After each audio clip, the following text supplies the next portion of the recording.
On the eve of D-Day, General Dwight Eisenhower addressed his troops. He told his men, "You are about to embark upon a great crusade, toward which we have striven these many months. The eyes of the world are upon you. The hopes and prayers of liberty-loving people everywhere march with you." For above all else, Eisenhower was a strategic thinker. He understood the bigger picture, the great sweeps of world history, the broader significance of what his men would indeed accomplish in terms of redefining the modern world and paving the way for a new birth of freedom and security. Arguably, no other American exerted more influence on the 20th century than Eisenhower. He was a man able to look over the horizon, a great military leader and commander-in-chief to be sure, but even more, a grand strategist who shared his wisdom through momentous military and political achievements. As part of this overall mission, the Center for the Study of the Presidency and Congress was founded in 1965 as a direct response to President Eisenhower's urgent call for national strategic leadership and the growing need to preserve the lessons of history for future leaders. Well, President Eisenhower was an excellent strategist, and it was important to him to focus on bringing together the best minds from across the country to help think big about the future of the country and come up with strategic options for a president to choose between. Today, CSPC has become a renowned leadership institute, addressing the critical domestic and international issues facing our nation. A key part of this effort is to recognize and honor great American leaders, men and women who serve as a model of extraordinary character, wisdom, courage, and strategic thinking. Individuals who are literally changing our nation and the world. The Dwight David Eisenhower Award is presented only when rare individuals emerge and are placed in a position to make an enduring contribution to our nation during a uniquely critical period in American history. The Eisenhower Award itself is designed to be given by the center to individuals who dedicate themselves to, whether it's public or private sector service, things that help advance the national security of the United States. The center is always focused on bringing together actors from both the public and the private sector to convene around difficult issues of national security that require strategic thinking. Today, our country finds itself in just one of those times, and the Center for the Study of the Presidency and Congress is proud to continue this legacy through the presentation of the Eisenhower Award to two extraordinary Americans who are spending their lives helping to guide American priorities here at home, across the globe, and in the great frontiers above. No one ever accused SpaceX leadership of thinking small. Even the way the company presents itself is so straightforward and far-reaching, it is hard to ignore. The company was founded in 2002 to revolutionize space technology, with the ultimate goal of enabling people to live on other planets. Those words force even a casual observer to do a double-take. At the center of this incredible mission is a woman tasked with turning such lofty dreams into practical reality. As one officer put it, when their visionary founder Elon Musk says, "Let's go to Mars," it is SpaceX President and COO Gwynne Shotwell who says, "Okay, what do we need to actually get to Mars?" Gwynne Shotwell is that person. Any great idea that's thrown on her desk, she will filter out to make sure that she understands exactly how to get from here to there. And if you'd have told most people in the world that we were going to have a rocket that could take off and then land to reuse, most would have scoffed at that idea. Not Gwynne Shotwell. She actually made it happen. She is a national treasure that most people, I would argue, have never even heard of, which makes her, I think, her leadership even more spectacular. As one of the first SpaceX employees, Gwynne Shotwell was captivated by Elon Musk's vision to sell launch services to private satellite providers for very low prices, using proven launch technologies, but manufacturing them as inexpensively as possible, eventually even reusing rockets to save more money. Initially, she had a nearly impossible task, marketing rockets that had never actually flown to satellite companies and other defense-related clients. She even had to persuade NASA and the military to fund the company's demonstration flights. Today, through Shotwell's leadership, SpaceX has become a world leader in space technologies, not only in terms of successful missions, but in redefining the very future of spaceflight from both a technological and economic perspective. When I was on the Intelligence Committee, I first got to know Gwynne and Elon Musk, and I was really impressed by their brilliance, their vision. Space is one of the most important issues that we have to deal with. It's been said, whoever controls the skies can control the world.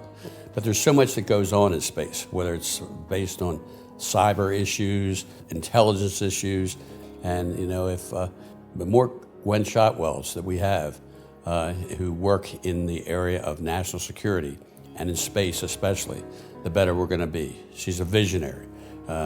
She knows how to manage, and she cares about our country.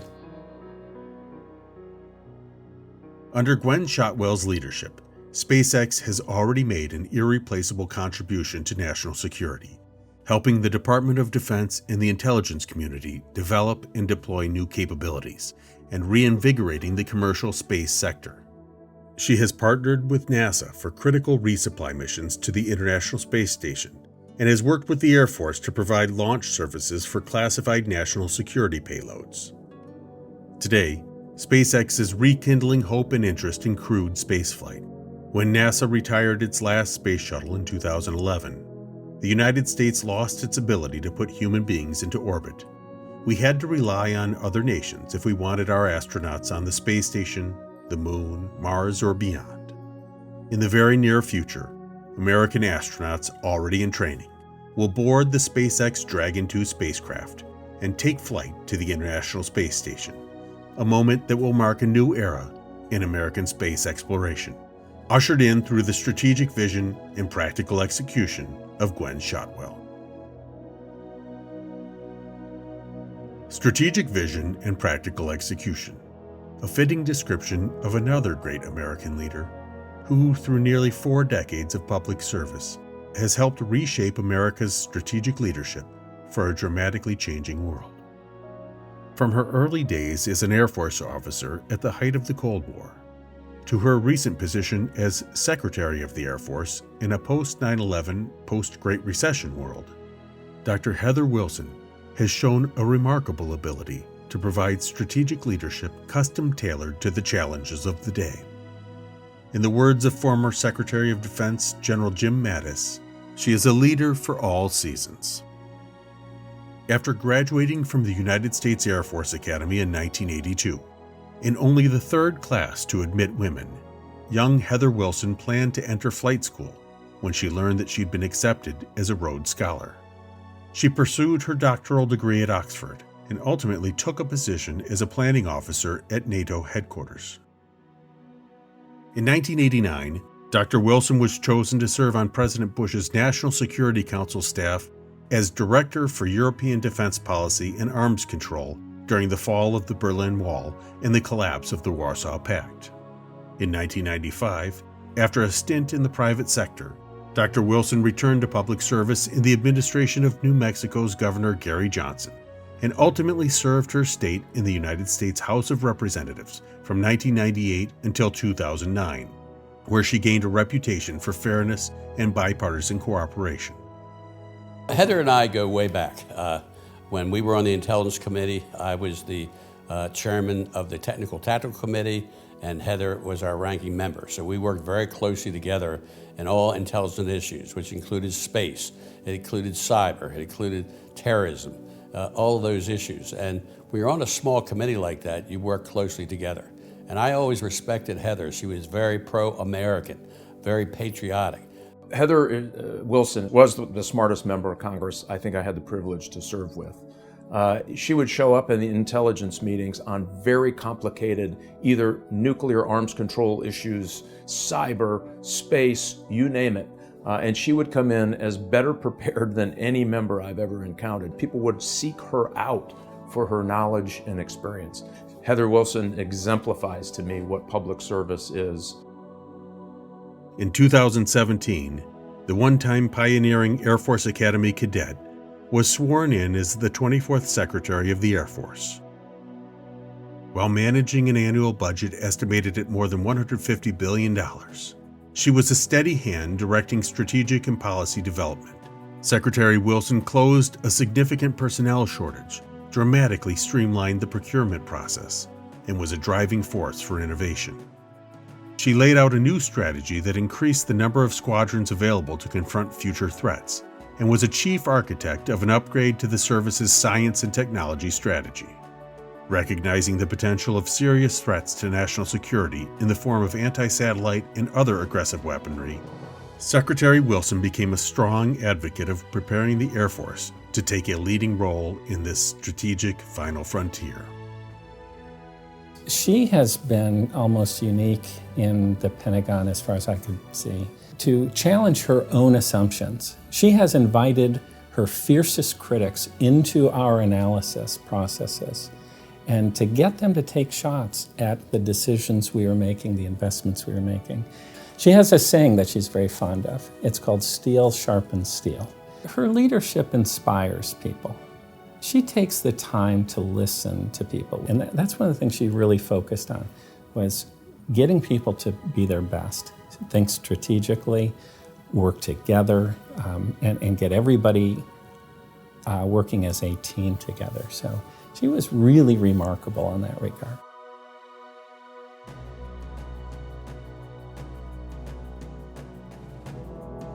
With leaders like Heather Wilson and Gwynne Shotwell, the United States continues in the tradition of Dwight Eisenhower and so many others in our nation's history who have led with a firm grasp of history and a clear view of the strategic complexities facing our world. As such, the Center for the Study of the Presidency and Congress is proud to present the 2019 Eisenhower Award to Ms. Gwynne Shotwell, President of SpaceX, and Dr. Heather Wilson, President of the University of Texas, El Paso.